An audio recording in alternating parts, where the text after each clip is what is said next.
दिल्ली की एक पुरानी बिल्डिंग में सुनीता अपने फ्लैट में अकेली थी। उसका पति ऑफिस ट्रिप पर बाहर गया था। सुनीता डरपोक नहीं थी। वो हॉरर मूवीज देखती थी, भूत प्रेत की बातों पर हंसती थी। लेकिन उस रात उसके मन में कुछ और ही ख्याल आया।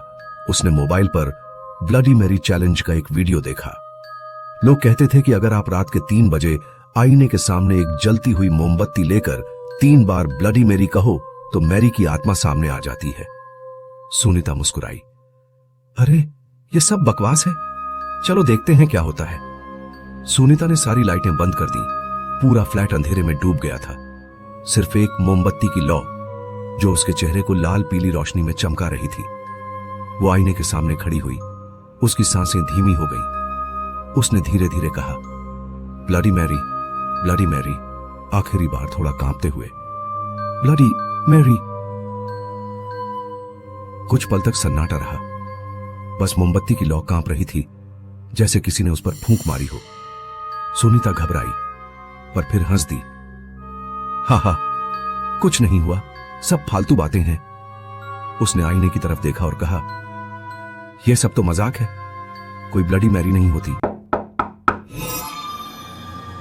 उसका दिल एक पल को जैसे थम गया। वो बाथरूम से बाहर आई। मोमबत्ती अभी भी उसके हाथ में थी। फिर से आवाज आई, थक थक। वो सोचने लगी, इतनी रात को कौन हो सकता है। फिर उसके मन में ख्याल आया, शायद मेरे पति आ गए होंगे। उन्होंने कहा था कि देर होगी, लेकिन शायद अब लौट आए हों। वो धीरे धीरे दरवाजे की तरफ बढ़ी। हर कदम के साथ फर्श चरमराती थी। सुनीता ने दरवाजा खोला और सामने वही था, उसका पति। वो हमेशा की तरह ऑफिस के कपड़ों में था।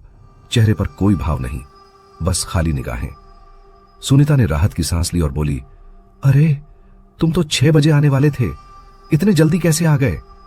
लेकिन उसका पति चुप रहा, बस बिना कुछ बोले अंदर चला गया और सीधे बेडरूम में जाकर दरवाजा बंद कर लिया।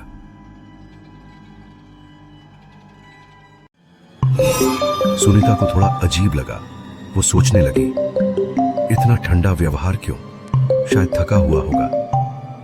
फोन की घंटी बजती है।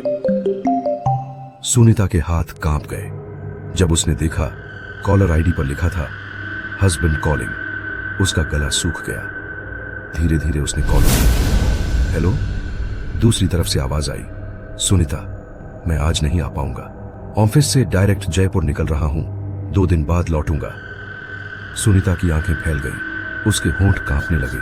उसने कांपती आवाज में पूछा, तो तुम तो अभी घर पर हो ना। फोन के उस पार से हंसी आई, एक अजीब ठंडी स्त्री जैसी हंसी। नहीं सुनीता, मैं तो यहां हूं। लाइन कट गई। सुनीता कांपती हुई बेडरूम के पास पहुंची। अंदर से हल्की सरसराहट सुनाई दे रही थी। उसने धीरे से दरवाजा खोला और जो उसने देखा वो उसकी आखिरी चीख थी। बिस्तर पर वही चेहरा था, लेकिन अब वो उसका पति नहीं था। वो एक औरत थी, लाल आंखें, खुले बाल, होंठों से खून टपकता हुआ। वो मुस्कुरा रही थी। अब यकीन हुआ सुनीता। अगले ही पल कमरे में सुनीता की चीख गूंज उठी। पड़ोसी जब सुबह आए तो सुनीता का फ्लैट अंदर से बंद था। दरवाजा तोड़ा गया। अंदर का नजारा देखकर सबके होश उड़ गए। आईना टूटा हुआ था। फर्श पर मोमबत्ती की राख बिखरी थी और दीवार पर लिखा था, ब्लडी मैरी वॉज हियर। कभी कभी हम डर को चुनौती देते हैं, लेकिन भूल जाते